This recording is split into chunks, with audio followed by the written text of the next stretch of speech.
Voilà. Bon, on va pouvoir démarrer. Mais bienvenue à tous. Donc ici, on va passer un petit peu de temps pour aborder la thématique de la permaculture, dont on entend souvent parler, et sans trop savoir, enfin nous on le constate aussi avec les gens qu'on rencontre, sans toujours trop savoir ce qu'il y a derrière. Et l'idée, ça va pas être de rentrer en profondeur vraiment dans la matière parce qu'on a un temps qui est assez limité. Mais par contre, de vous montrer, en tout cas de partir des définitions de base et de vous montrer vraiment les principes, on va dire, de base de la permaculture. Tout d'abord, pour que vous puissiez un petit peu contextualiser cette présentation, mais je vais me présenter en quelques mots, en tout cas en termes de parcours. Moi, j'ai une formation d'ingénieur agronome à la base, que j'ai nourri, que j'ai complété en tout cas avec un tas d'autres petites formations plus pratiques, notamment de permaculture, mais aussi d'herboristerie, d'apiculture, de traction animale et d'autres choses en tout cas qui me donnaient envie à l'époque. Et dernièrement, en fait, depuis ici 5-6 ans, je suis maraîcher biologique à la ferme du Tchapia, donc à Presgo, entre Chimay et Couvin. Et on a un projet ici actuellement qui est assez diversifié, où on a plusieurs pôles de production. Donc le principal étant la production de légumes, donc on produit des légumes et qu'on vend pour une bonne partie en direct, donc tout ça de manière biologique. On a en fait un système très diversifié au sein de notre ferme qui ici on a une dizaine d'hectares actuellement, mais en maraîchage on a environ 1 hectare, et sur ces parcelles-là on essaye de cumuler, et j'y reviendrai après, mais plusieurs productions sur un même espace, et notamment avec des productions d'arbres qu'on insère aussi dans nos vergers. Donc il y a une partie du maraîchage qui se fait en agroforesterie, une autre pas, et on essaye d'avoir des systèmes assez diversifiés. En parallèle, et ça c'est en surface, c'est ce qui prend de plus en plus d'essor, on a un projet plus de vergers haute tige pâturés, donc avec principalement des moutons et avec des projets de diversification sur le long terme. Et ces pommes sont ensuite par après valorisées au sein de notre ferme sous différents produits, donc essentiellement jus de pomme pour le moment, et on a un projet de cidre qui se développe actuellement. Et donc en parallèle, on va dire, vraiment de la production chez nous, on a aussi une activité vraiment de développement et de valorisation du verger haute tige dans toute la filière globale. Donc on accompagne aussi des gens qui veulent planter des vergers, on entretient les vergers l'hiver, et aussi temporaire, enfin en tout cas pour les prochaines années, on a une volonté de valoriser les productions qui pour le moment pourrissent au pied de l'arbre, et de les valoriser au sein de notre unité, donc en jus de pomme et en cidre principalement, tout simplement parce qu'on constate qu'il y a énormément de déchets, en tout cas de produits qui ne sont pas valorisés, et aussi ça va nous permettre de faire la jonction entre les arbres qu'on plante, qui mettent un certain temps, surtout en haute tige, une dizaine d'années à donner, et donc ça va nous permettre de faire la jonction, on va dire. Donc c'est un peu un objectif double, de valoriser l'existant et nous de soutenir en tout cas notre transition. Donc en parallèle, on a aussi dans nos projets une volonté d'essayer de transmettre ce que l'on fait. Alors on essaye de programmer des visites, en tout cas quand c'est possible, et accessoirement aussi j'encadre moi des formations en maraîchage biologique à l'IFAPME de Dinan, donc en cours du soir pour des adultes qui veulent s'installer ou se reconvertir. Donc je vais prendre une petite minute pour revenir sur la présentation. Donc la présentation de permaculture en tant que telle, c'est une présentation que j'ai déjà faite à plusieurs reprises et dans des contextes un peu différents. Ici on a un petit groupe, donc on pourra en tout cas après l'échange on pourra je pourrais accepter, en tout cas répondre à vos questions et échanger sur les différentes thématiques. Mais dans un premier temps, on va partir de la base avec une définition vraiment plus basique de la permaculture. Pour après, et ça va reprendre, on va dire, ça va être l'essentiel de notre échange ici, ça va être de reprendre tous les différents principes, les principes de la permaculture, en les abordant un à un, en donnant des petits exemples ou des petites illustrations de ces principes, et pour donner un petit peu de concret, on va dire, à la théorie. Une petite parenthèse après pour savoir, tiens, et nous, ça donne quoi, avec un petit exemple concret d'application, en tout cas, qui, selon moi, répond aux différents principes de la permaculture, pour ensuite conclure. Alors la permaculture, si on reprend la définition, en tout cas historique, il y en a évidemment plusieurs, mais j'ai 2 définitions qui, moi, me parlaient. Alors tout d'abord, on va définir la permaculture comme étant une conception consciente de paysages qui miment les modèles et les relations observées dans la nature, visant à obtenir une production abondante de nourriture, de fibres textiles et d'énergie pour satisfaire les besoins locaux. Donc on voit que c'est une définition qui est très dense, où chaque mot a son importance, et c'est pour ça qu'on va prendre plus de temps juste après pour justement définir l'ensemble des principes. Une autre définition, ce serait l'utilisation d'une approche systémique et de principes de conception permettant d'organiser efficacement un cadre pour la mise en place d'une culture permanente. Donc là, je reprends déjà quelques mots-clés, c'est parce que j'insiste dessus pour que vous allez voir, je vais revenir par après dessus pour qu'on puisse vraiment comprendre et enregistrer l'essence même de la permaculture. Mais en tout cas, on parle d'une approche systémique, donc qui étudie vraiment l'écosystème dans son ensemble. Il y a le principe de conception ou de design, on appelle ça aussi parfois design et principalement... on l'appelle design, mais en français ça donne conception, et qui est très important. Et on va voir que cette notion est vraiment intégrée dans le principe de permaculture, et l'aspect de développer une culture permanente. Donc ça, c'est aussi une des caractéristiques, on va dire, qui est propre à la permaculture.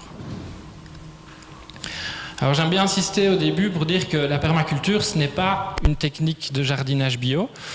C'est évidemment, on va plus loin, c'est plus une essence, c'est plus une mentalité, une manière de fonctionner qu'une technique de jardinage bio. Et pourquoi j'aime bien, on va dire, insister là-dessus, c'est que souvent, nous, dans les échanges qu'on a avec les personnes qui viennent chez nous, c'est souvent réduit en fait. On va parler de permaculture comme étant, tiens, une culture sur but. Mais non, en fait, c'est pas juste ça. Ça, c'est une des applications qui a eu lieu à un endroit donné, qui peut avoir du sens dans un certain contexte, mais qui peut être à relativiser et avoir moins de sens dans un autre. Et l'autre petite chose, avant de rentrer vraiment dans l'explication des différents principes, c'est deux éléments en fait qui ont fait que la permaculture a connu un essor assez rapide. C'est que à l'époque, les deux personnes qui ont développé les principes de permaculture, c'est Bill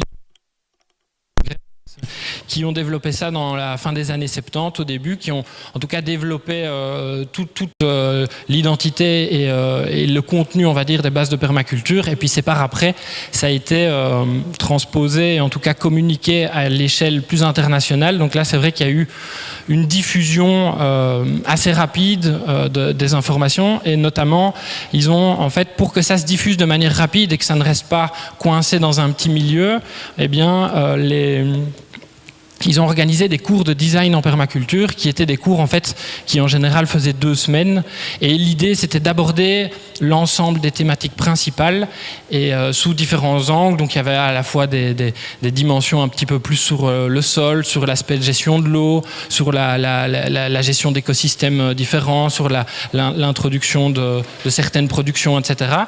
Et l'objectif ultime de ces cours en général, c'est de réaliser justement un design, donc une conception d'un lieu, d'essayer en fonction de certains critères, essayer d'organiser un espace pour le rendre à la fois productif tout en étant un écosystème durable et résilient.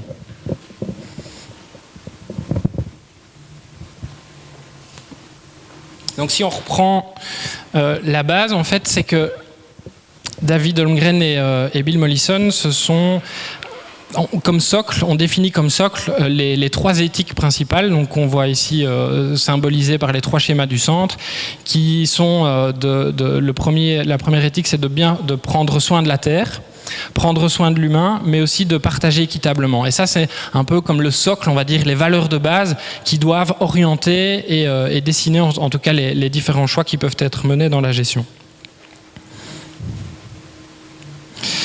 Et ici, les 12 principes que je vais vous présenter, ce sont en fait dans la communication les principes plus que David Holmgren, donc un des 2 fondateurs de la permaculture, a développé. Et c'est vrai que même s'ils ont développé, on va dire, les principes de permaculture ensemble, ils ont évolué après de manière, en tout cas dans leur communication, ils ont présenté les choses de manière différente. Et ici, moi, je m'inspire plus de celle de David Holmgren, qui avait publié un bouquin reprenant prenant l'ensemble des principes.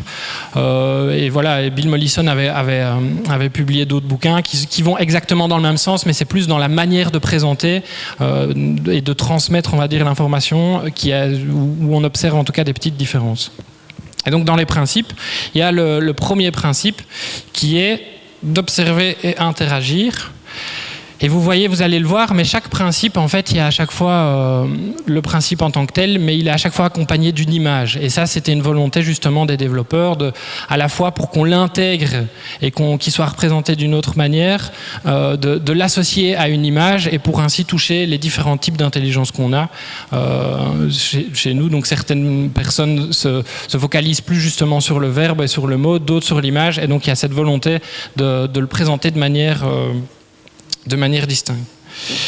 Et donc l'observation et l'interaction, c'est vraiment une des bases de la permaculture, parce qu'il y a David Holmgren et Bill Mollison, à la base, étaient deux personnes qui étudiaient l'écologie. Et donc l'écologie, c'est vraiment la science qui va étudier les écosystèmes dans leur ensemble, étudier les interactions qu'il peut y avoir. Et donc c'est vraiment une science un peu descriptive dans un premier temps.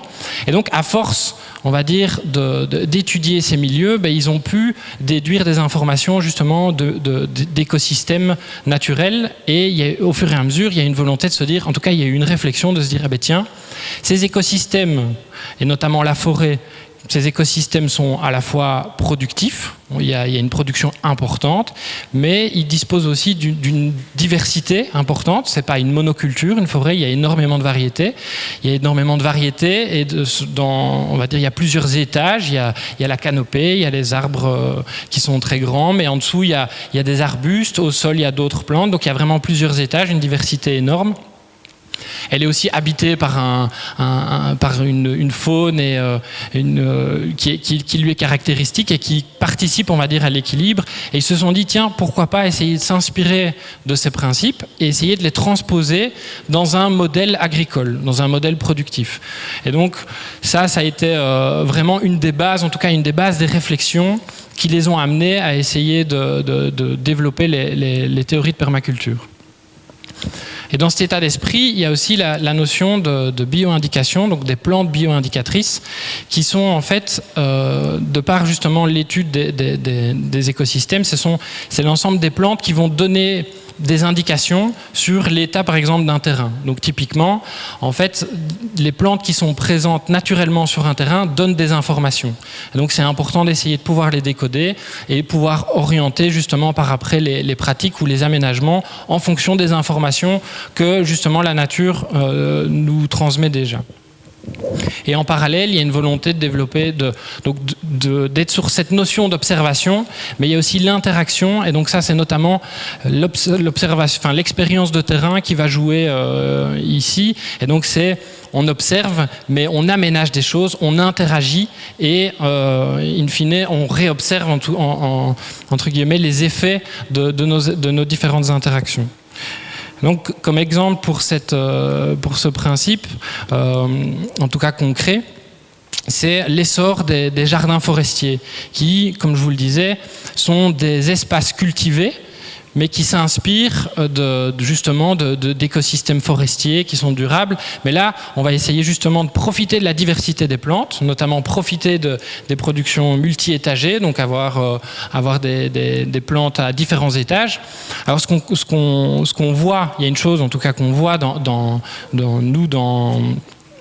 on va dire au-dessus du sol, il y a toute la partie végétale, mais il faut bien se dire que c'est la même chose au niveau racinaire. C'est que chaque plante dispose d'un profil racinaire qui est différent.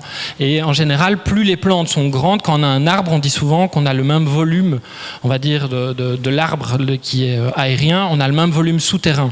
Et donc ça, le fait justement d'intégrer cette diversité et cette production multi-étagée, ça permet notamment d'avoir des arbres qui ont des racines beaucoup plus profondes et qui vont coloniser des espaces qui initialement ne l'étaient pas par les plus petites plantes ou par les arbustes. Et donc, en tout cas, la volonté des jardins forestiers, c'est vraiment de cumuler, d'intégrer un maximum de diversité, mais toujours dans un esprit productif. Et Évidemment, il y a plusieurs modèles qui vont dépendre à chaque fois des contraintes et de l'aménagement. Donc nous, par exemple, au sein de notre ferme, on aménage des parcelles en agroforesterie dans lesquelles on cultive des légumes entre les arbres. Et c'est vrai que nous, on essaye de trouver entre guillemets un équilibre où on a quand même, par exemple, un travail du sol superficiel et on installe des légumes, par exemple, en ligne droite, etc. Ce qui est un particulier parfois pourra en tout cas s'en éloigner et inclure plus de diversité dans sa conception et dans sa manière de développer les jardins forestiers. Donc le deuxième principe, c'est de récolter et de stocker l'énergie. Vous allez voir qu'il y a beaucoup de principes qui vont un peu de soi. C'est vrai qu'ici on parle de récolter et stocker de l'énergie, mais évidemment, on va dire avec l'évolution climatique et autres, ça va un petit peu de soi. Mais ce qui est intéressant, on va dire, dans la démarche, et ce qui est à mettre en évidence dans la démarche de la permaculture, c'est de justement mettre en évidence toutes les choses. Il y a des choses nouvelles, on va le voir plus tard, mais il y a des choses aussi qui vont de soi, mais c'est de les intégrer toutes dans nos aménagements, dans les écosystèmes productifs qu'on essaye de développer. Et donc là, il y a une volonté de récolter et de stocker de l'énergie. Et donc Bill Mollison et David Holmgren, déjà à l'époque, constataient que, en tout cas, les modèles de production industrielle avaient de plus en plus des bilans énergétiques négatifs. Et donc ça voulait dire qu'on investissait plus d'énergie, donc sous forme calorifique, donc sous forme pétrolière, qu'on peut calculer. Du pétrole, ça reste de l'énergie, donc on peut le calculer en kilocalories. On investissait plus d'énergie qu'on en dégageait. Donc, qu'est-ce qu'on dégage ou qu'on en dégageait ou qu'on en stockait. Donc, notamment, qu'est-ce qu'on stocke sous forme d'énergie ? C'est l'énergie solaire qu'on va stocker dans des plantes qui, elles, se mesurent aussi. Et on constatait qu'en énergie, on dépensait plus d'énergie qu'on en produisait. Or, à la base, le système de production, que ce soit agricole ou en tout cas même le système d'une plante en soi, c'est de stocker de l'énergie. L'objectif, c'est de stocker de l'énergie, de la stocker sous formes diverses, mais c'est quand même d'utiliser l'énergie solaire pour la transformer en sucre, en amidon, en d'autres éléments. Et donc, ils sont partis de ce constat-là, de se dire, zut, on commence à avoir des bilans nets énergétiques négatifs. Essayons d'inverser la tendance et de redévelopper des systèmes. Et donc, notamment, il y a une volonté d'optimiser au maximum la capture de l'énergie. Et là, évidemment, il y a plein de formes différentes.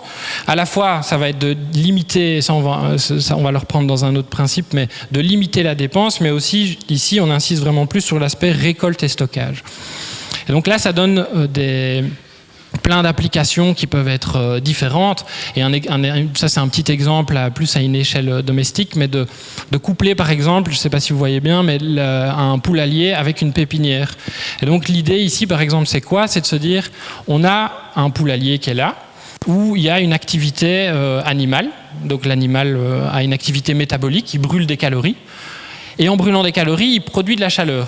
Donc cette chaleur, en général, n'est pas vraiment utilisée. Donc ici, l'idée, c'est de le coupler, par exemple, avec une pépinière.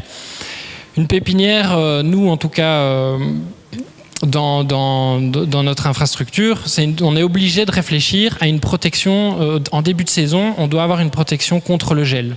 Donc, on doit essayer, d'une certaine manière, de contrer les gels en début de saison. Donc, soit on chauffe, soit on trouve, il y a plusieurs possibilités, soit de s'échauffer avec des énergies fossiles, soit il y en a qui travaillent avec des couches chaudes aussi. De fumier. Mais donc ici, l'idée, c'est de capter en tout cas l'énergie dégagée par les animaux et de la mettre en lien avec la pépinière. Et parfois, en fait, on chauffe une pépinière, c'est pas l'idée de monter à 20 degrés. Nous, par exemple, dans notre pépinière, c'est une pépinière qu'on maintient hors gel. Donc parfois, c'est juste 1 ou 2 degrés. Donc il faut pas spécialement grand-chose, mais à la fois, c'est quand même une énergie qu'il faut trouver et qu'il faut dépenser. Et donc nous, ici, en tout cas l'année prochaine, on va essayer de coupler ça plus avec avec des moutons. C'est plus une parcelle, un bloc où il y aura des moutons dans une partie de la pépinière et qui permettront de préchauffer ou en tout cas de maintenir hors gel la partie où vraiment il y a les plantes en tant que telles.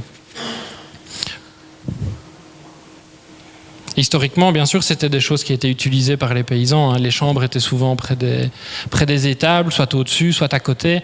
Alors bien que les bâtiments n'étaient peut-être pas isolés, mais ils profitaient quand même de cette chaleur et de dégagée par les animaux, quoi. Alors le prochain principe, c'est d'essayer d'obtenir une production. Et alors tout d'abord, le fait d'obtenir une production, ça va être une récompense qui va encourager la réussite. Et ça, je pense qu'on en a besoin quand on développe des systèmes, c'est d'avoir quelque chose qui le pérennise et que l'énergie soit maintenue. Et donc en tout cas que le système soit durable. Et le fait d'avoir cette production, déjà, va encourager la réussite sur le long terme. Et c'est aussi une réaction par rapport à l'évolution démographique. Et moi, je sais bien que ça m'a toujours un peu posé question. Pendant mes études, j'ai toujours entendu un argument qui disait que pour, en tout cas, nourrir la planète avec l'évolution démographique, il fallait, entre guillemets, utiliser des engrais, être sur un système très intensif de production avec beaucoup d'intrants. Et malheureusement, je trouve que ces discours-là sont toujours, en tout cas, émettent l'hypothèse qu'on ne change pas notre manière de voir et notre manière d'aménager l'espace. Et donc, ça veut dire qu'on intègre notamment, je vais donner un exemple ici, mais qui se fait à petite échelle, mais qui peut se faire sur d'autres projets à beaucoup plus grande échelle. Mais ici, c'est un projet c'est les projets d'incroyables comestibles. Je ne sais pas si certains d'entre vous connaissent, mais c'est l'idée d'installer au sein d'espaces publics des petits espaces de production. Alors ici, c'est vraiment à destination du particulier. Donc c'est vraiment des petits espaces de production, mais c'est en fait l'idée, c'est de se dire tiens, quitte à mettre des plantes, quitte à un moment jardiner, etc. On va essayer de faire quelque chose qui soit productif, qui soit utile. Et donc si on cumule entre guillemets plein de petits espaces comme ça qui à la base n'étaient pas productifs, alors là évidemment sur la photo c'est un tout petit espace, mais on peut voir ça à l'image d'un parc. À un moment, pourquoi pas dans un parc quand on met des arbres, installer aussi des arbres fruitiers ou des arbustes ou des choses qui peuvent être totalement intégrées dans l'aménagement du territoire, mais pour le moment, culturellement, en tout cas, c'est pas des choses qui sont souvent développées. Et donc l'idée, en tout cas moi, mon idée, c'est de me dire, tiens, si on veut justement limiter les intrants dans l'agriculture et limiter en tout cas les intrants d'origine pétrolière, et qu'il se peut qu'à certaines parcelles produisent moins, celles qui sont biberonnées aux engrais chimiques en général, pour certaines cultures ça a tendance à être plus productif, mais en même temps il y a une grande dépendance à l'énergie pétrolière. Et donc ici, si en développant en tout cas ce principe et en insérant à plein de parcelles différentes, c'est en tout cas une production qui vient s'ajouter à la production mondiale tout en respectant des critères écologiques et intéressants même pour les gens, parce qu'ici, l'exemple d'incroyable comestible, il y a toute une dynamique après qui se développe, un partage et de nouveau quelque chose de positif. Et du fait justement qu'il y ait cette production, la récompense qui peut, dans le cas là, en tout cas, elle était partagée pour les personnes qui mettaient ça en place, mais ça motive à continuer, quoi. Et donc c'est un peu cette idée-là.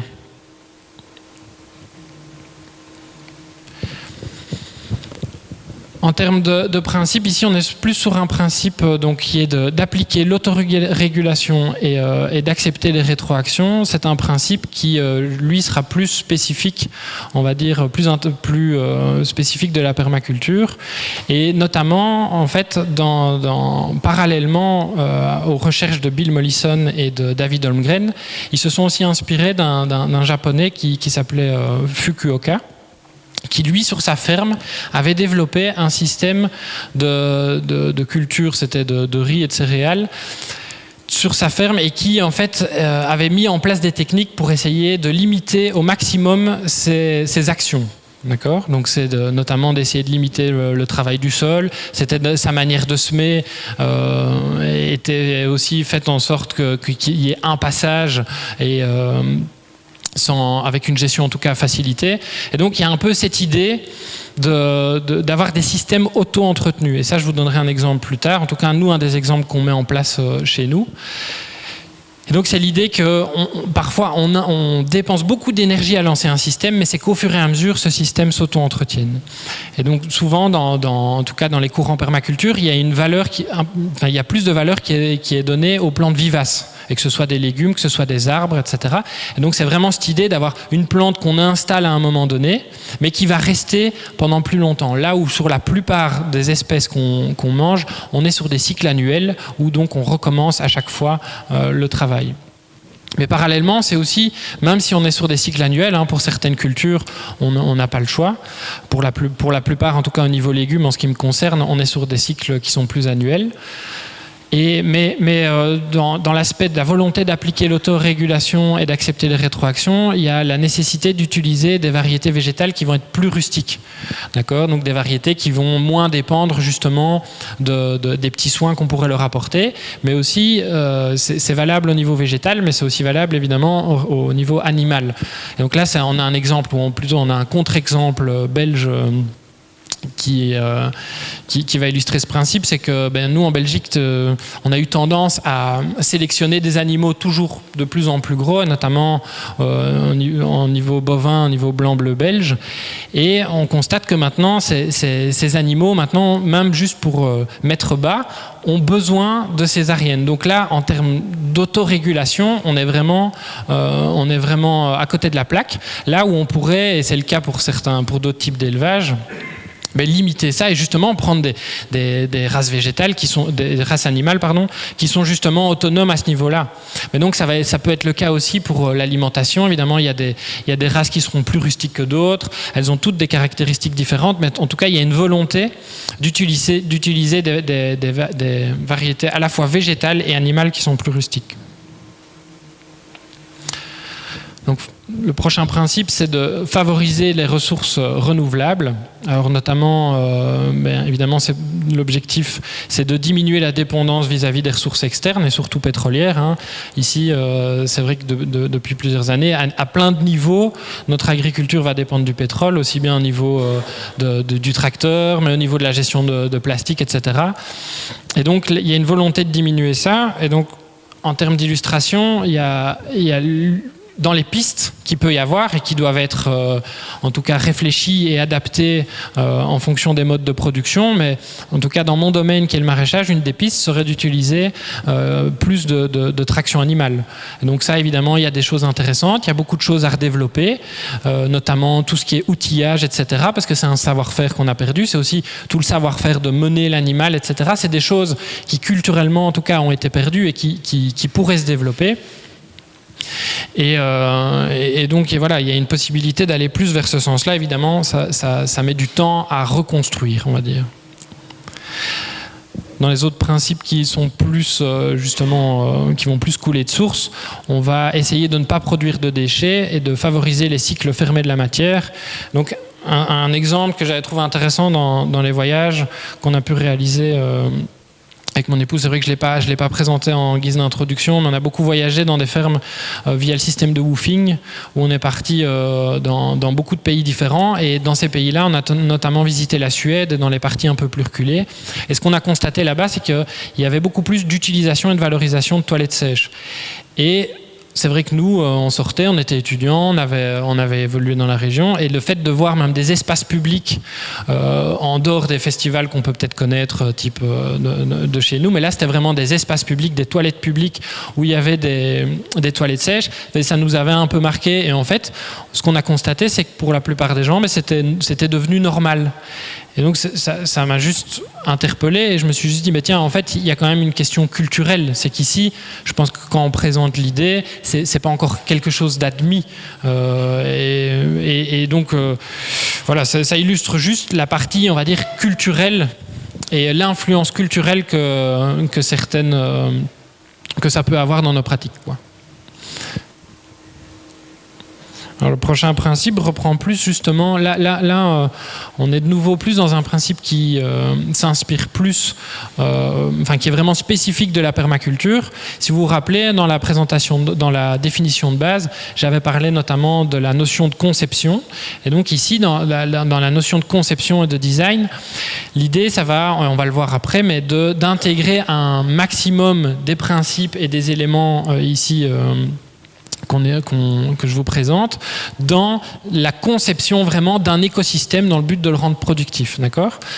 Et dans cette conception, il y a une volonté de partir des structures d'ensemble pour arriver au détail.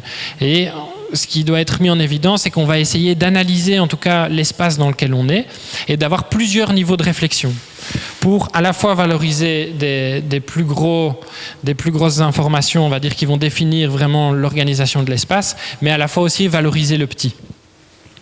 Et dans cet aménagement, il y a notamment la notion de zonage ou d'aménagement, en tout cas de l'espace sous différentes zones.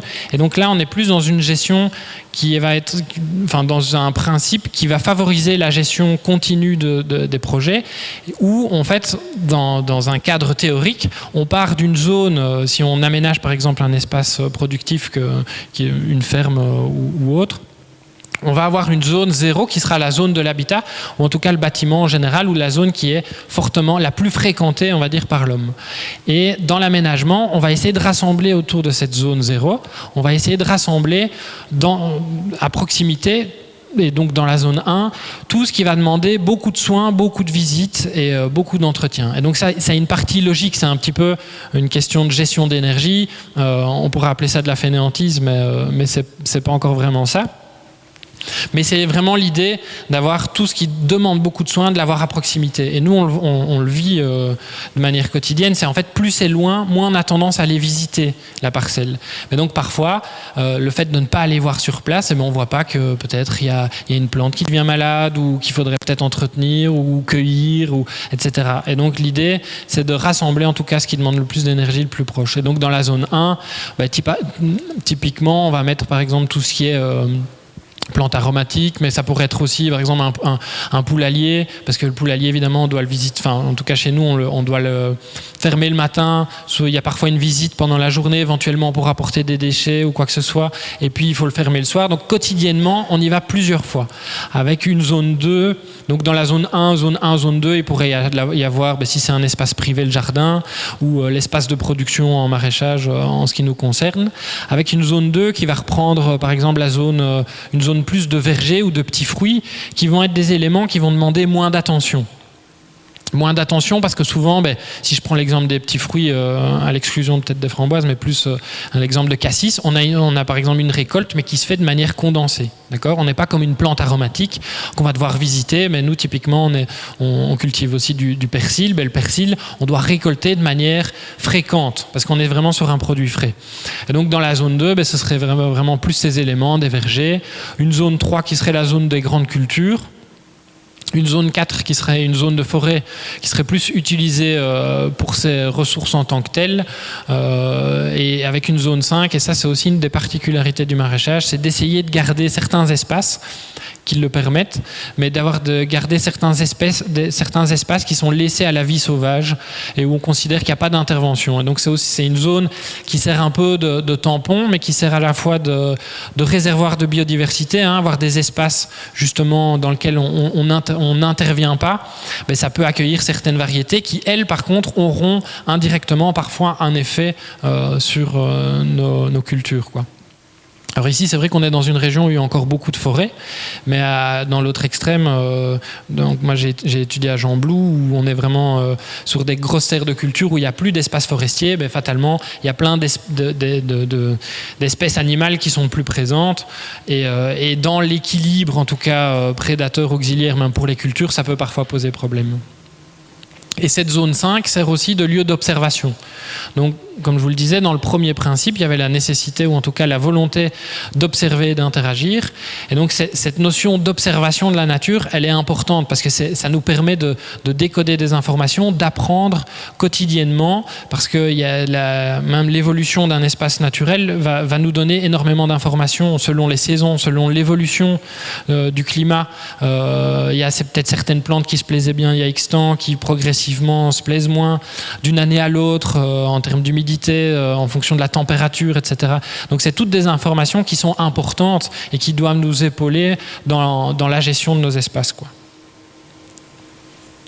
Au-delà de cette notion de zone, il y a aussi une notion de secteur, et donc ça, il faut se mettre dans l'exercice, on va dire, de base de la permaculture, qui est, comme je vous le disais tout à l'heure, de concevoir un espace, d'accord, un espace, et de le rendre productif tout en respectant vraiment un écosystème et tout en développant un écosystème résilient, en tout cas au sein de cet espace.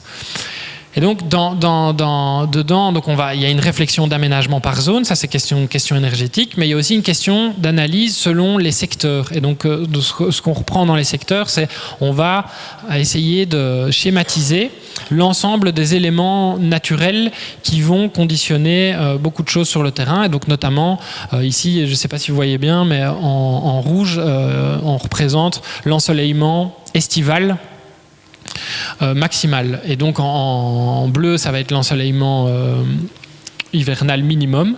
Et donc entre les deux, ça définit au sein de votre espace des endroits qui seront éclairés et d'autres pas en fonction de la saison. Et donc s'il y a des plantes qui sont sensibles au gel par exemple et qui ont besoin d'ensoleillement toute l'année ou en tout cas en début de saison, on va veiller à les mettre dans des endroits où il y a un ensoleillement continu. Et par contre, il y a d'autres espaces qui le demandent moins. Et donc, c'est une notion, c'est qui a à intégrer, mais parmi d'autres, on va aussi représenter l'ensemble des vents. Donc, dans les vents, chez nous, nos vents dominants viennent du sud-ouest. Mais les vents, en termes de culture, qui sont les plus, qui causent en tout cas parfois plus de dégâts en termes de début de saison, ce sera les vents du nord-est. Et donc le fait de les représenter, c'est une première phase, en tout cas c'est une première réflexion de se dire voilà, on va bien les prendre en compte et puis notre espace, on va l'aménager, on va dire, en connaissance de cause. Donc si on a justement des plantes qui peuvent craindre des vents froids du printemps qui viennent du nord-est, on va essayer de les mettre à un endroit où ce ne sera pas trop pénalisant, et parallèlement, on peut aussi se dire qu'on va mettre en place, par exemple, des brise-vents, des haies, des endroits pour protéger et pour créer un espèce de microclimat qui va correspondre, on va dire, à nos objectifs d'implantation de culture ou de plantes. Donc voilà, il y a évidemment d'autres exemples, mais c'est vraiment l'idée en tout cas de partir du global pour aller vers le détail. Mais on part vraiment d'une vision globale et progressivement on va dans le détail pour même utiliser l'ensemble des petites parcelles, des microclimats, etc. Donc dans l'aménagement de l'espace, il y a aussi la réflexion topographique. Ça, c'est un élément qui nous est donné. Et donc ça, ici, en tout cas sur les photos, vous voyez des exemples d'aménagement qui sont des genres de fossés qui sont réalisés sur une même ligne topographique, donc à même altitude, et dont l'idée principale, ça va être de capter l'eau. Donc pour éviter qu'elle ruisselle, ça va être de capter l'eau pour qu'elle vraiment pénètre bien dans le sol et qu'elle soit stockée au niveau du sol. Et donc ça, c'est un exemple que j'aime bien donner et qui illustre bien un petit peu la volonté de permaculture, c'est que c'est une technique parmi d'autres. Mais évidemment, ça va dépendre de votre terrain, ça va dépendre des contraintes du terrain. Et donc, il y en a parfois qui font l'inverse. Moi, j'ai déjà entendu justement des fermes, des structures maraîchères.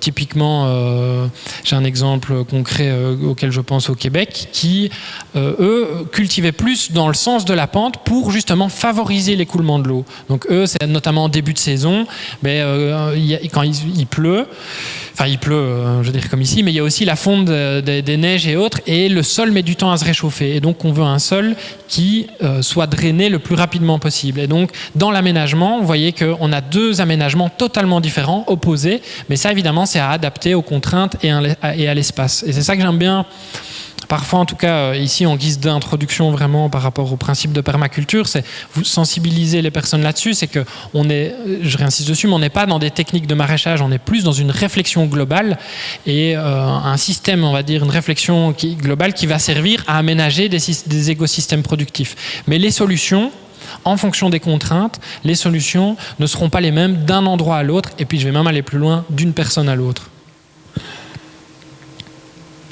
Et in fine, une fois qu'on avance dans l'aspect de cette conception en permaculture, une des idées globales, c'est de réfléchir. Et dans l'aspect conception, souvent, il y a une matérialisation de l'aménagement. Et souvent, on réalise, du coup, un des objectifs, c'est de réaliser un plan d'aménagement dans lequel on va essayer de représenter un maximum d'éléments. Alors ça, évidemment, dans la présentation, est-ce qu'il y en a qui vont faire des plans, d'autres des maquettes, etc. Ça, évidemment, c'est libre à chacun de choisir sa manière de fonctionner.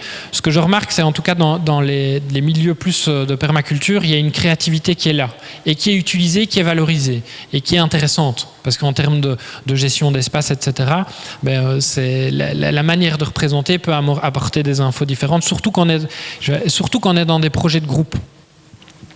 pour qu'on soit tous d'accord évidemment sur la manière de gérer l'espace, quoi. Alors dans l'aménagement, vous voyez, c'est pour ça que je reprenais le premier exemple, qui est il y a certains projets qui s'amusent dans les formes à avoir des choses un peu plus artistiques, d'autres moins. Ça, de nouveau, c'est une question un petit peu de gestion individuelle, d'entretien, la manière dont on veut travailler, et une question de priorité au niveau de nos aménagements, quoi. Alors en termes d'autres principes donc mis en évidence par David Holmgren, il y a aussi la volonté d'intégrer plutôt que de séparer. Et ça, de nouveau, donc on est dans selon moi, un principe qui illustre vraiment bien la dimension de permaculture et qui est plus spécifique, on va dire, à la permaculture qu'à d'autres courants. Et il y a ce principe, il va notamment donner de l'importance entre les connexions, entre les différents éléments qui seront présents dans notre écosystème productif.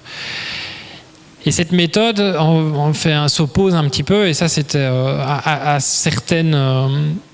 en tout cas à certains courants, certaines méthodes scientifiques qui vont parfois être plus réductionnistes. Et ça, en tout cas de ce que je constate même dans l'enseignement académique, c'est que parfois on a trop tendance, enfin ça c'est mon avis, mais à spécialiser. Donc on va se spécialiser, par exemple en médecine, sur vraiment l'étude d'un organe, mais parfois en négligeant un peu toutes les interconnexions qu'il peut y avoir entre, si on reste sur le corps humain, entre les interconnexions entre les différents organes.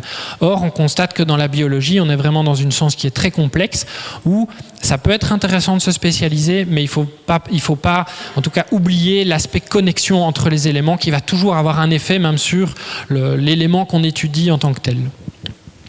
Et donc dans l'aménagement de l'espace au niveau de la permaculture, il y a une volonté de faire en sorte que chaque élément qu'on va introduire dans la conception, chaque élément doit remplir plusieurs fonctions, et chaque fonction importante doit être assurée par plusieurs éléments. Et donc dans la dynamique, de nouveau ça c'est l'approche théorique, dans la dynamique, si on a un élément ici représenté par une poule, on va essayer de mettre en évidence ses besoins. Donc une poule, quels sont ses besoins ? Elle a besoin d'un abri, elle a besoin de sable, elle a besoin de poussière, d'eau, d'air, de nourriture, elle a besoin d'autres poules. Elle va avoir des produits et des comportements, donc elle va produire des œufs, c'est entre autres ce qu'on va rechercher, mais elle va aussi produire de la viande, des plumes, du fumier, elle va produire du méthane, CO2, de la chaleur, dans l'exemple que je vous donnais tout à l'heure.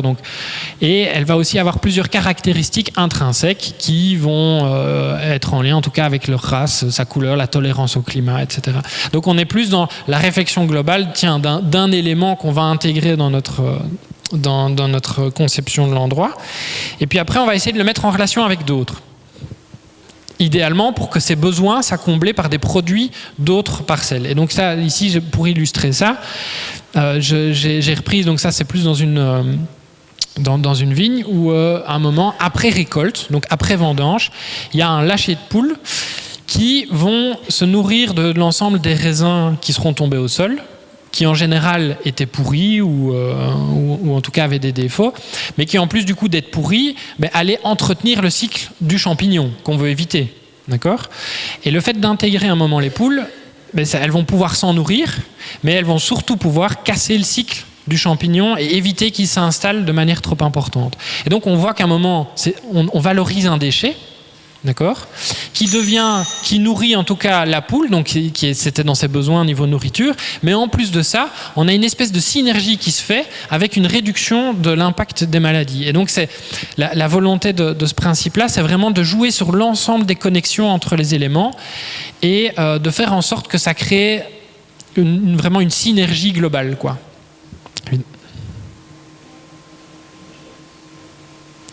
Il y a aussi dans la permaculture une volonté d'utiliser des solutions à petite échelle et avec patience. Et donc ça, c'est vrai qu'on a tendance, et je le remarque aussi dans des projets qui s'installent, ou même humainement, je pense que ça dépend aussi des gens, mais on a tendance à vouloir des solutions très rapides et parfois à grande échelle. Et ici, il y a une volonté d'accepter que les choses prennent du temps. Pour avoir notamment une conception progressive, et un des principaux intérêts, c'est que ça, ou en tout cas une des volontés de ce principe-là, c'est d'éviter de faire des erreurs qui sont trop contraignantes. D'accord ? Surtout quand on réfléchit en termes d'aménagement d'espace, on peut faire des choix qui, sur le long terme, en fait, peuvent être plus contraignants qu'autre chose. Et donc là, on a une volonté d'accepter l'aspect progressif, en tout cas des choses, avec tout au long du projet la volonté de faire des feedbacks, donc essayer de faire un moment des bilans, et ça c'est vrai que c'est quelque chose, surtout quand on a la tête dans le guidon, et nous par exemple au sein de notre ferme, il y a toujours quelque chose à faire, il y a toujours du travail, on a toujours, mais par moment, il faut accepter d'essayer de pouvoir s'arrêter, essayer de faire un bilan, de savoir, tiens, ce que j'ai aménagé, quels sont les effets, est-ce que c'est à refaire, etc. Sinon, on évite en tout cas on permet pas au système d'évoluer de manière la plus cohérente qui soit. Et il y a aussi une volonté, et ça je l'évoquais tout à l'heure, mais d'essayer de valoriser le petit. Donc dans la permaculture, on voit qu'on partait de l'ensemble.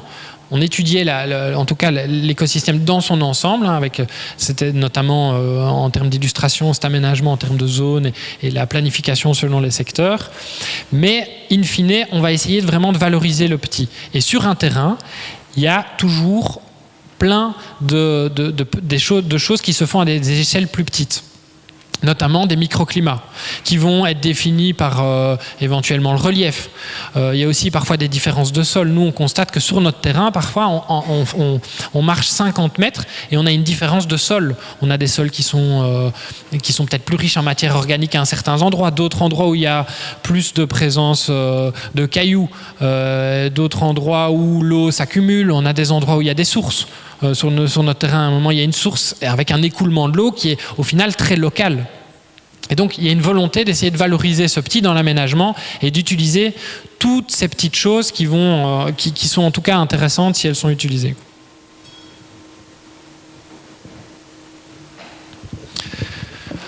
Le prochain principe qu'on va détailler, c'est la volonté d'utiliser et de valoriser au maximum la diversité.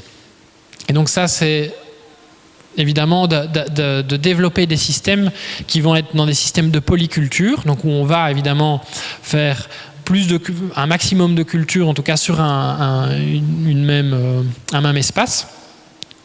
Tout d'abord parce qu'elles vont pouvoir se succéder, et c'est vrai que nous en termes de maraîchage biologique, on va parler beaucoup de rotation aussi dans les jardins, et donc on va pouvoir, grâce à cette diversité, limiter les effets potentiellement négatifs des insectes ou autres maladies. Mais en plus de ça, on va essayer, dans la mesure du possible, d'associer des végétaux. D'accord ? Donc de sortir du principe vraiment de monoculture. Alors associer des végétaux, de nouveau, et ça va être la densité d'association va différer d'un projet à l'autre. Par exemple, nous, on associe des végétaux à l'échelle d'une parcelle, mais on rassemble quand même les légumes sur nous, on définit une planche de culture. Donc c'est par exemple 1 mètre de large, et une planche de culture va être différente. Par exemple, on va cultiver des salades à côté d'autres choses. On pourrait se dire aussi qu'on associe vraiment sur l'espace en tant que tel, et ça, de nouveau, quand je vous dis que chaque solution va dépendre un petit peu des contraintes, mais si les personnes qui seront peut-être moins dans un schéma commercial ou dans un jardin, là, on a une marge de manœuvre qui est infinie. Et donc, en tout cas, il y a cette volonté d'associer au maximum des végétaux et de diversifier au maximum les espaces de production. Donc là, je parlais des végétaux, mais en plus de ça, il y a la volonté d'associer à la fois le rôle des animaux et des végétaux. Et là, il y a plusieurs exemples qui peuvent être donnés. Bon, là, j'ai repris un exemple qui vient de plus loin, mais qui, je trouve, est assez intéressant. C'est l'association de canards, en tout cas des canards qu'on va mettre dans des rizières. Bien qu'on ne cultive pas de riz, je trouve que l'exemple est intéressant et peut faire émerger de nouvelles idées. Et en fait, dans la pratique, il y a certaines personnes qui ont constaté qu'en mettant les canards dans les rizières, les canards avaient tendance à manger des végétaux, mais ne touchaient pas au riz. Et donc, en fait, ils faisaient une action de désherbage sans pour autant pénaliser le riz. Et donc là, voilà, on est typiquement dans le remplacement d'un produit chimique par l'animal en essayant de faire un maximum de connexion. Et donc là c'est vraiment intéressant à ce niveau-là. Et donc il y a l'exemple que je venais de vous donner dans l'association, par exemple, poule-vigne dans ce cadre-là. Un autre exemple qui est plus osé et que j'avais découvert dans une ferme en Nouvelle-Zélande, c'était l'utilisation à un moment de lâcher des moutons dans une vigne. Et l'idée, c'est que, et alors évidemment, c'était de les laisser pendant un certain temps à un certain moment. Et ces moutons-là allaient manger une partie du feuillage. Et en fait, ça faisait l'effet d'une taille. Parce que qu'est-ce qui se passe en fait, c'est quand les moutons mangent un peu le feuillage, il y a les raisins sont exposés au soleil, et des raisins qui sont exposés au soleil auront des arômes qui seront différents et aussi une concentration en sucre qui sera différente. Et donc voilà, ça illustre en tout cas une des possibilités, c'est que là on va dans quelque chose de plus on va dire de plus spécifique, mais aussi de plus complexe. C'est que le mouton, peut-être certaines races vont convenir, d'autres pas. Il y a peut-être certaines races qui vont s'attaquer à l'écorce, d'autres pas. Donc il y a une question de race, il y a une question de quand est-ce qu'on les met, combien de temps. Et donc on voit qu'on est dans la gestion du vivant, mais on complexifie vraiment la gestion. Et donc ça, c'est quelque chose à ne pas négliger. C'est aussi pour ça que dans nos conceptions, on va complexifier, mais progressivement. On va faire étape par étape. On va essayer d'inclure, par exemple, le mouton dans les vignes, et puis une autre fois, ce sera peut-être après autre chose, mais c'est un peu étape par étape.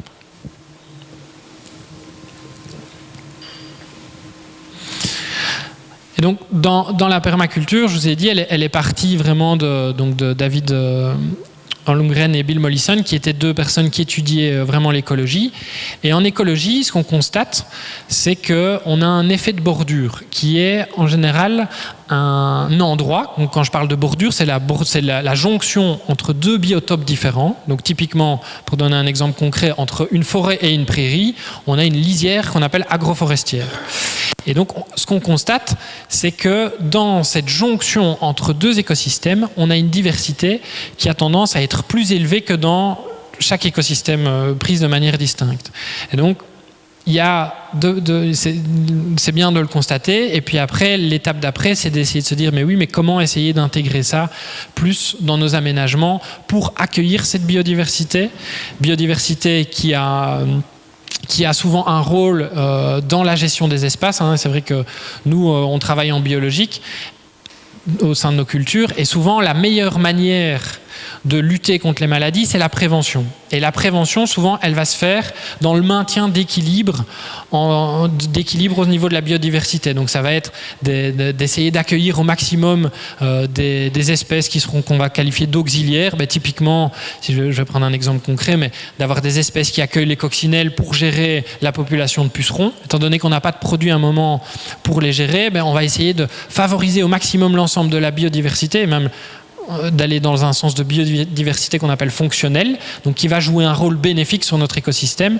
productif. Tout ça pour évidemment ne pas utiliser de produits et avoir un système qui de nouveau est autogéré.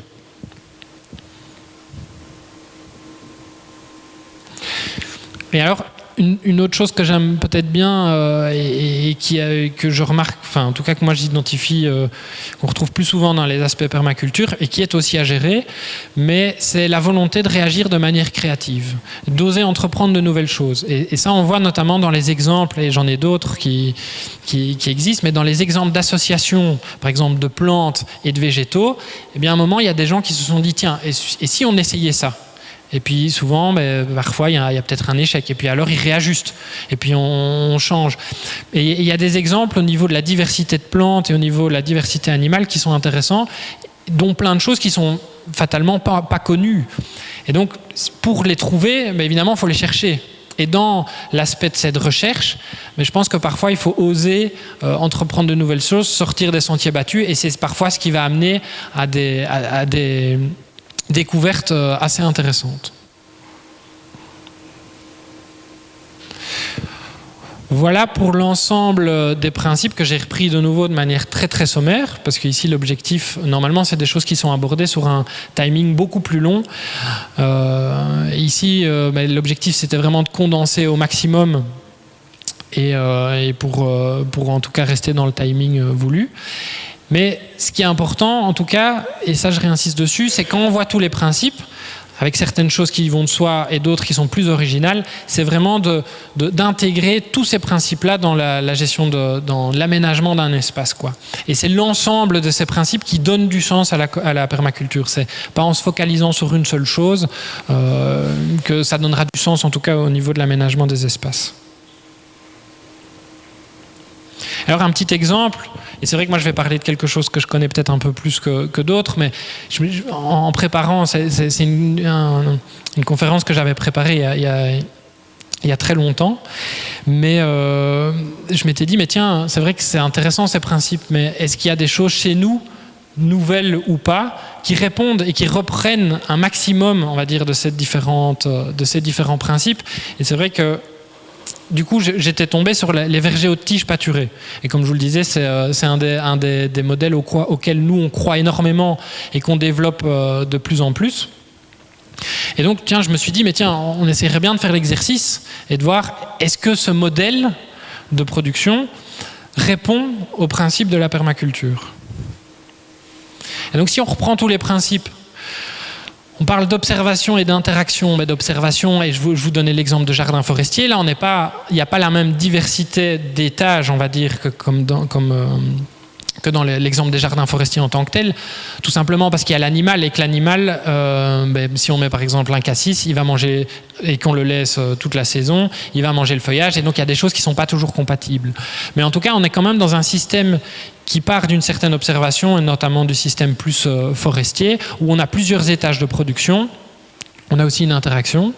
Alors le stockage de l'énergie, il se fait au travers de nos productions, les productions qu'on a, donc notamment au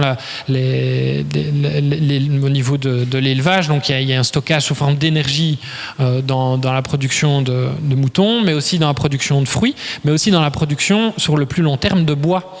Et donc ça c'est marrant, enfin c'est intéressant parce que c'est un coproduit du verger. C'est pas ce qu'on va chercher. Enfin instinctivement, c'est pas l'objectif premier, mais qui dit arbre dit bois. Et donc on stocke en tout cas cette énergie, mais de différentes manières. Le prochain objectif de lancer une production, là on a une production, on a même plusieurs productions. Appliquer l'autorégulation, et c'est aussi quelque chose qui pour moi répond fortement à l'aspect de verger haute tige, parce qu'on est dans un système qui met du temps à lancer, et là je sais de quoi je parle parce que nous on est en plein dans les lancements, donc c'est énormément de boulot, la plantation, il faut clôturer, il faut commencer à gérer l'élevage, qui dit élevage dit aussi un minimum d'infrastructures, etc. Donc qui met énormément de temps à lancer. Par contre, une fois qu'on a passé les 10 premières années, on va dire, on a un environnement qui est à la fois productif, qui est autorégulé. Il y a très peu, notamment, de passage de machines. Il n'y a pas d'application d'engrais parce qu'on est dans un cycle fermé et donc on est dans un espace, et moi je compare ça par rapport à d'autres schémas de production, qui est, en tout cas, répond bien à cette volonté d'autorégulation. Favoriser les ressources renouvelables, comme je le disais, il n'y a presque plus de passage de tracteurs, il n'y a pas de tondeuse, parce que si je prends un contre-exemple, c'est par exemple dans les vergers, c'est les vergers basse-tige. Les vergers basse-tige qu'on connaît bien chez nous, sont des arbres qui sont plus fragiles, mais qui peuvent en général pas être pâturés. Et là, par exemple, il y a des allées d'herbes entre les deux, elles doivent être tondues. Pour une question notamment de gestion de campagnols, c'est que si on laisse des hautes herbes, il y a du campagnol qui se développe et qui va en tout cas pénaliser, qui peut faire mourir plusieurs arbres. Et donc ici, on est dans un système qui s'est tondu, d'accord, c'est tondu. Donc ça, on répond à l'objectif de la tonte. Et pourquoi ça doit être tondu ? Donc je suis dans la parenthèse. Ça doit être tondu pour maintenir entre guillemets l'herbe à ras. Et pourquoi c'est unique ? Enfin, c'est surtout pour que les campagnols soit accessible, on va dire, par les prédateurs. Donc typiquement quand il y a des buses, quand il y a des renards, etc. S'il y a des hautes herbes comme ça, il a beaucoup plus de mal à avoir accès au campagnol que si c'est maintenu court, la buse d'en haut voit plus le campagnol et y a accès. Donc vous voyez, on est dans cette notion d'autorégulation et de système qui s'auto-entretient.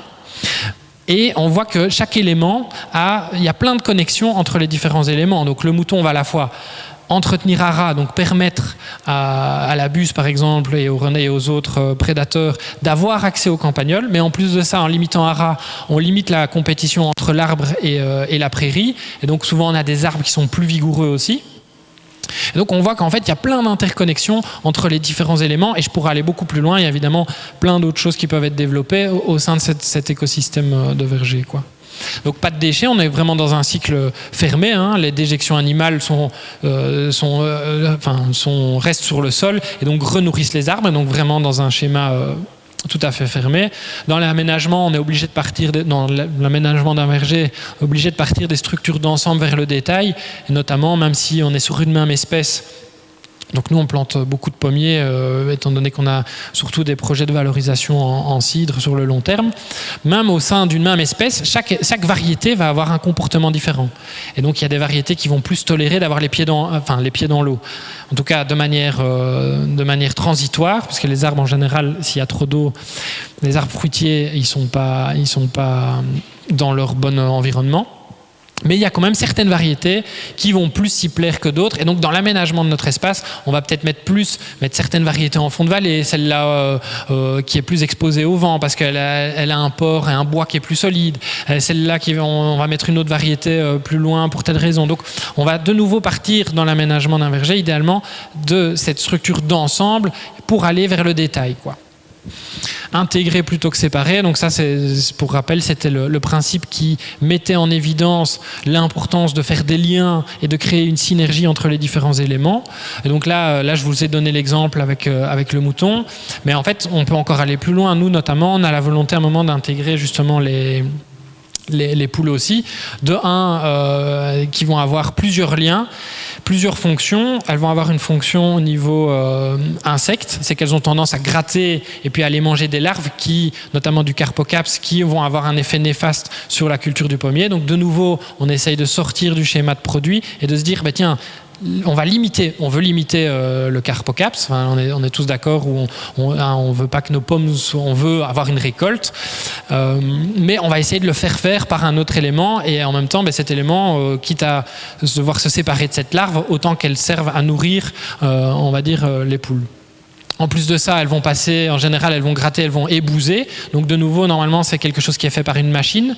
Donc ébouser, ça veut dire que quand on a les déjections animales, on va passer un outil qui va ébouser, qui va faire en sorte que ces déjections s'étalent pour qu'il y ait une meilleure décomposition au niveau du sol. Et donc ça, de nouveau, on fait faire quelque chose par l'animal qui en tout cas avant ou dans certains schémas, est fait par la machine, qui elle-même dépend du pétrole. Et donc, vous voyez un peu le cycle, en tout cas la réflexion, quoi. Patiemment et à petite échelle, patiemment avec les arbres, on n'a pas le choix, en fait. Favoriser la diversité, donc au sein même d'un verger, et ça notamment, il y a des labels qui sont en construction là, pour le moment, justement pour valoriser cette notion de verger haute tige. Eh bien, au sein même d'un verger, en plus de cette diversité qui est là de par les espaces de production, des arbres, la prairie, etc., on va inclure plein d'autres éléments qui vont servir d'accueil pour la diversité, et qui va justement, la biodiversité qui va être un des éléments qu'on développe pour gérer au mieux le verger. Donc notamment, il y a plein de possibilités, hein. L'exemple le plus emblématique, c'est l'installation de haies. En tout cas, l'implantation de haies et le maintien de ces haies, mais qui elles-mêmes vont remplir plein de fonctions différentes. Donc vous voyez que tout est un peu toujours en lien.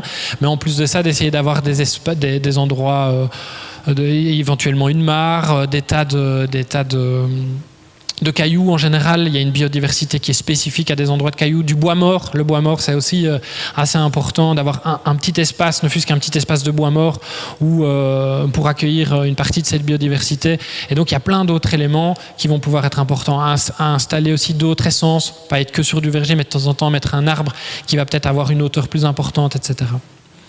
L'aspect de valoriser les bordures, de nouveau, c'est dans les haies, dans l'espèce nous, dans notre verger, je sais bien qu'il y a un endroit où volontairement on garde la jonction entre une haie et le verger en tant que tel. Il y a tout un endroit de ronce où il y a des arbustes, etc., donc qui est utilisé et qu'on maintient. C'est pas une surface énorme, mais c'est important pour nous de le maintenir parce que selon nous, ça participe en tout cas à l'équilibre.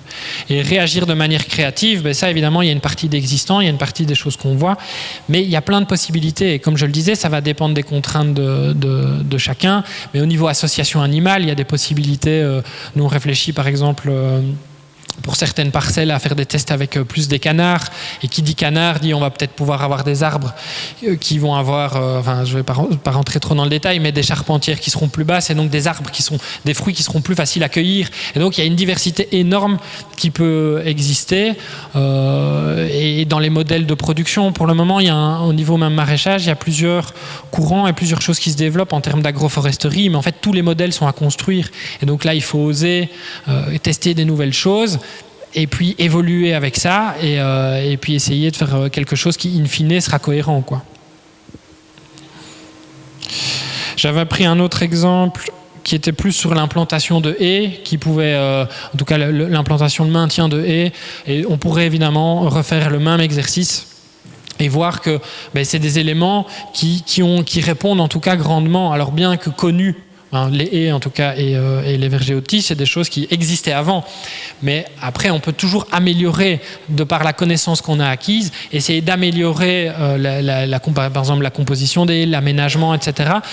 Et aussi d'intégrer des notions de la permaculture, qui est par exemple une haie, on peut essayer de l'avoir plus productive.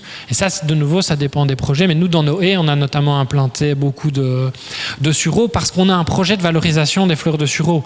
Et donc, notre choix a été vers ça. Mais il y en a d'autres où ça pourrait être des noisetiers, il y en a qui font des haies fruitières, il y a plein de choses. Ça peut être des haies dans lesquelles on insère plus des bois nobles pour de la menuiserie. Enfin, il peut y avoir les objectifs et les recherches, ce qu'on va pouvoir, nos critères vont être vraiment différents d'un endroit à l'autre, mais en tout cas, on peut toujours essayer de revoir ces aménagements et d'essayer, même s'il y a certaines choses qui étaient déjà préexistantes, essayer de les maintenir, les développer et d'intégrer, on va dire, des nouveaux éléments et pour améliorer les systèmes, quoi.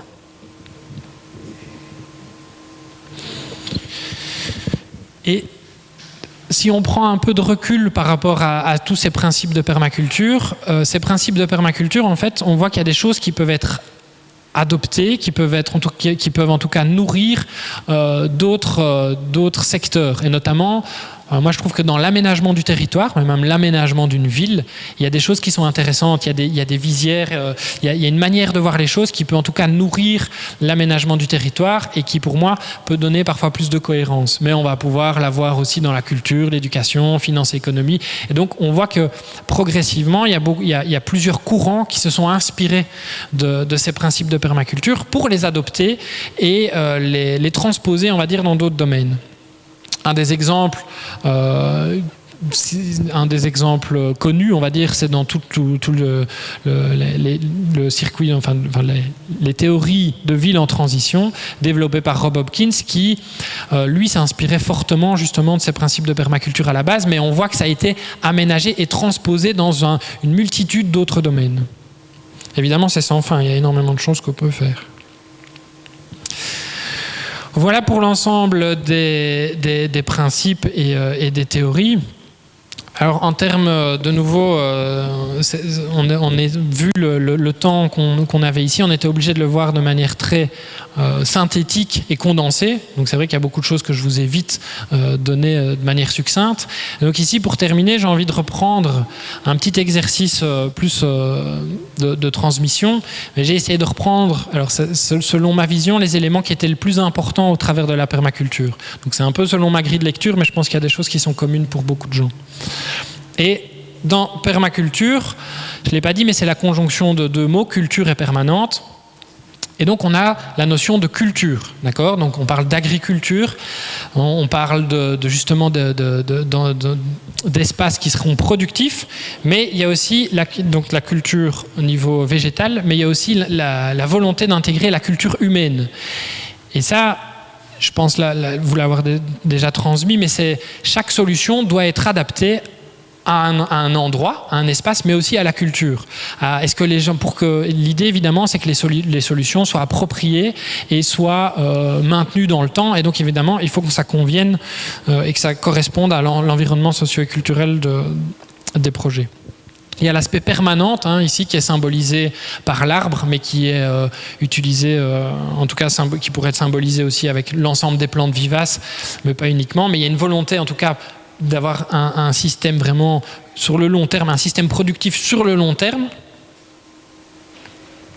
l'idée de conception, qui est vraiment, pour moi, dans le courant de la permaculture, vraiment une chose qui distingue plus la permaculture que, par exemple, d'autres courants, c'est l'importance.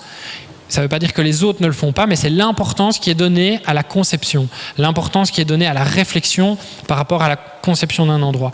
Après, évidemment, ça se dose. C'est qu'il faut trouver un équilibre entre cette conception, parce que j'ai déjà vu aussi des endroits où ils passaient énormément de temps à la conception, mais ils passaient tellement de temps à la conception qu'in fine, ça ne se réalisait pas ou ils n'étaient pas assez sur le terrain. Et donc, c'est un équilibre à trouver. C'est important d'y consacrer du temps et de l'énergie, mais évidemment, c'est à doser, parce que le but, évidemment, c'est que les projets avancent et se concrétisent, quoi. Une chose que j'aime bien dans l'aspect permaculture, c'est l'aspect en général positif, c'est l'aspect créatif, c'est l'aspect d'essayer de trouver des nouvelles solutions, d'intégrer, on va dire, l'aspect créatif dans les solutions. Donc c'est une dimension vraiment positive qui sort du coup juste du constat de ah ben tiens, on doit changer, etc. Oui, mais qu'est-ce qu'on va faire ? C'est vraiment ça qui est important et c'est en tout cas moi un côté qui m'a assez vite attiré dans les dynamiques de permaculture. Alors dans la permaculture, évidemment, il y a l'humain qui est dedans, avec une nécessité d'observation. Donc ça, c'était dans vraiment le principe de base. Donc ok, l'humain est là, mais on doit voir comment s'organise la nature et surtout comment elle évolue. On voit vraiment avec nous, on l'a vécu ces dernières années, mais on a des saisons qui ont été diamétralement différentes. Mais c'est important de voir quels sont les effets concrets sur à la fois nos écosystèmes, nos productions, mais pas uniquement. Et une autre chose qui est peut-être plus mise ici, je ne l'ai pas détaillé ici dans cette présentation, mais dans la permaculture en général, on va aussi beaucoup passer du temps sur l'aspect du travailler ensemble. Et donc, la nécessité de s'inspirer des ressources qu'on va appeler invisibles. Donc, c'est comment travailler ensemble, comment créer une synergie à partir de différents projets, à partir de différents types d'intelligence, à partir de tous ces éléments, comment faire en sorte qu'on aille vers quelque chose de positif, de plus fort. Et c'est parfois quelque chose qui est négligé, notamment dans les projets de groupe. C'est que les idées parfois sont ultra bonnes, mais l'humain, on va dire, et le travailler ensemble doit être soigné pour permettre, on va dire, d'avoir une durabilité dans le temps, quoi. Donc évidemment, la permaculture va intégrer à la fois donc, le végétal, mais aussi l'animal, sous différentes formes. Donc, mais ce qui est surtout important, c'est d'étudier et de mettre en évidence l'ensemble des liens qu'il y aura entre les différents éléments. Donc à la fois les liens entre les animaux entre eux, mais aussi entre les animaux et les végétaux, et aussi évidemment les liens que nous, on va avoir. Quelles seront nos interactions, quels seront nos effets, l'effet de nos pratiques, de nos installations, à la fois sur le végétal, sur l'animal, etc.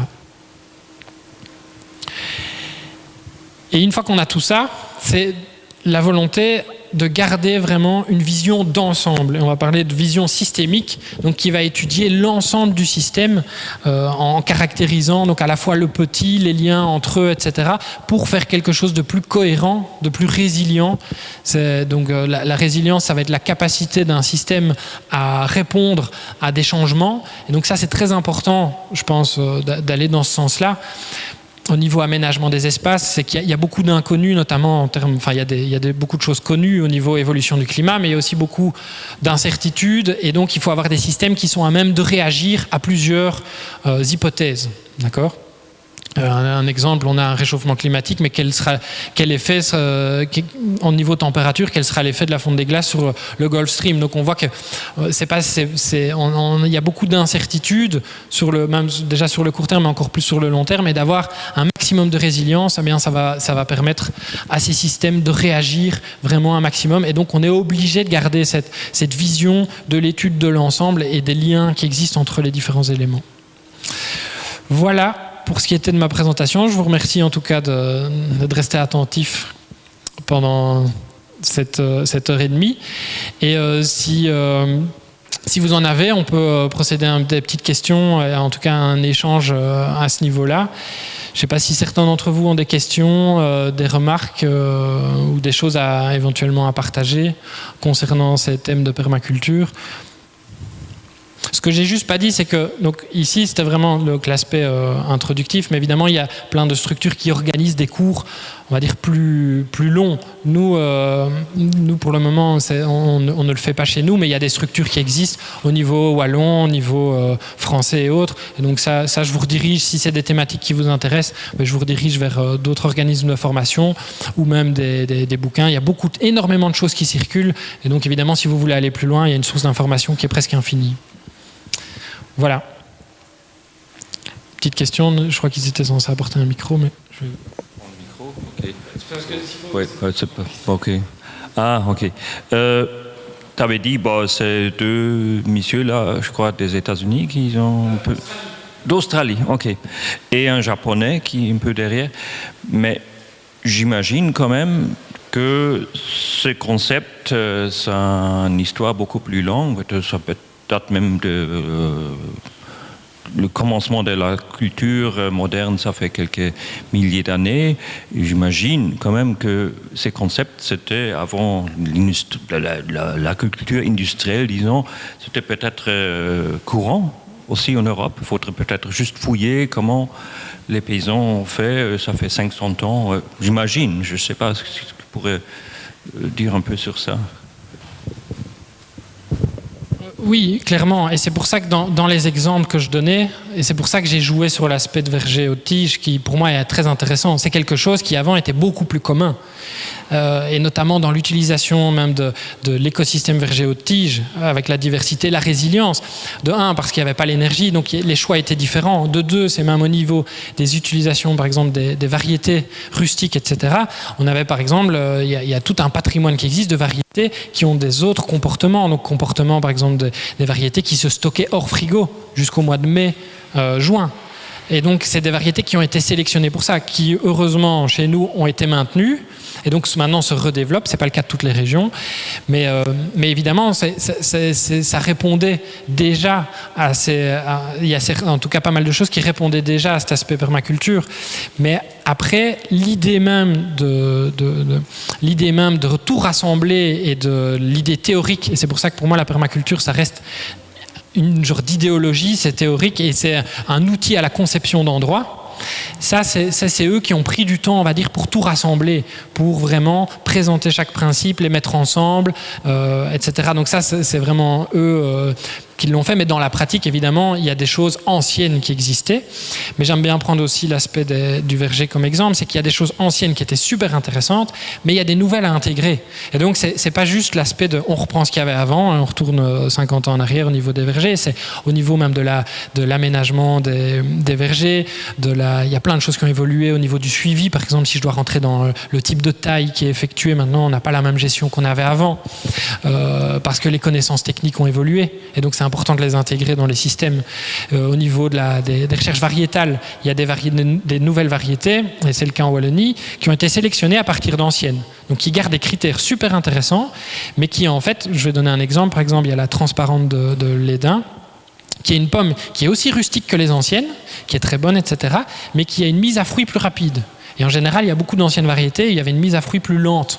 Ils produisaient parfois longtemps, enfin ça produit longtemps, c'est verger haute tige, mais c'était pas dans les critères, enfin en tout cas qui étaient sélectionnés de la même manière. Sauf qu'ici, fatalement, plus on avance, plus la science évolue, plus aussi on a des outils pour décoder certaines choses. Et c'est juste que maintenant, il faut orienter, on va dire, la recherche pour trouver des solutions qui sont en lien, qui répondent à ces contraintes et qui sont cohérentes et qui répondent en tout cas au principe de permaculture. Mais évidemment, il y a plein de choses qui existaient avant, mais elles sont toujours améliorables, quoi. Tout est toujours... la biologie est tellement complexe qu'on peut toujours la faire évoluer, quoi. Voilà. Une autre question ou remarque ?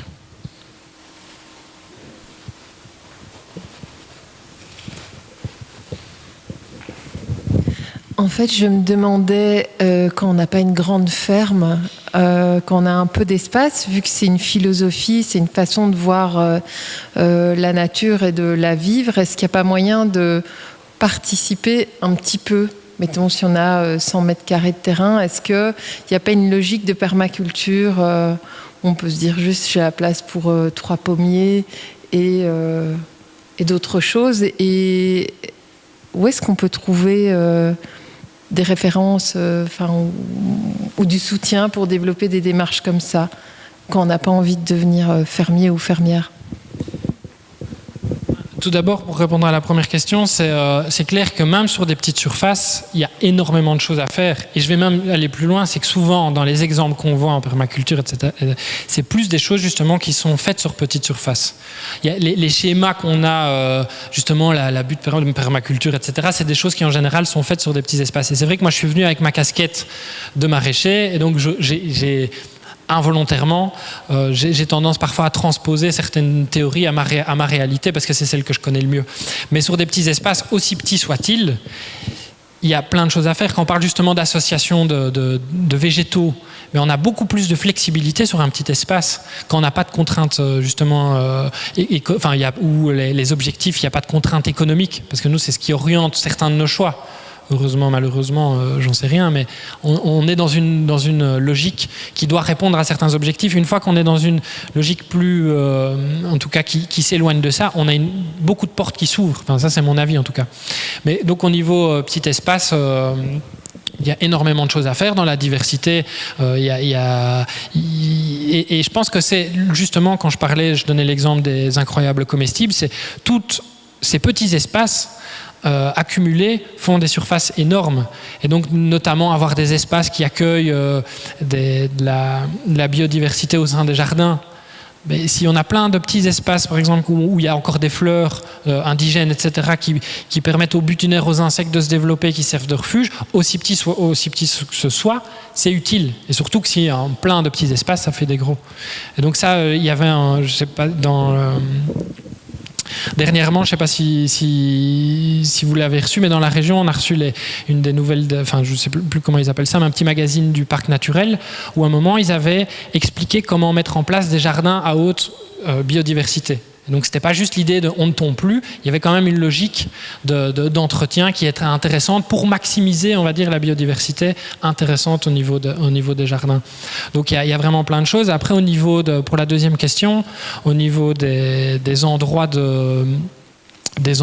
et des sources d'information, ça, il y en a énormément. Et c'est vrai que moi, j'ai plus connaissance, fatalement, comme je suis plus dans le milieu professionnel, des milieux plus professionnels, mais je sais qu'il y a énormément d'échanges qui se font, mais j'ai pas de cas concret à donner, quoi.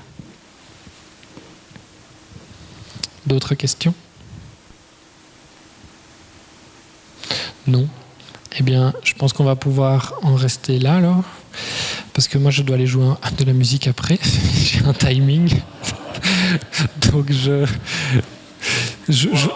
vous remercie de ne pas avoir posé trop de questions. Comme ça, je ne me ferai pas engueuler de l'autre côté. Non, mais voilà, je vous remercie beaucoup. J'espère en tout cas ça vous a donné envie d'aller plus loin, parce qu'en 1h30, on ne peut pas faire plus que ça. Et que par la suite, vous trouverez du bonheur dans vos aménagements et dans vos réflexions. Merci beaucoup.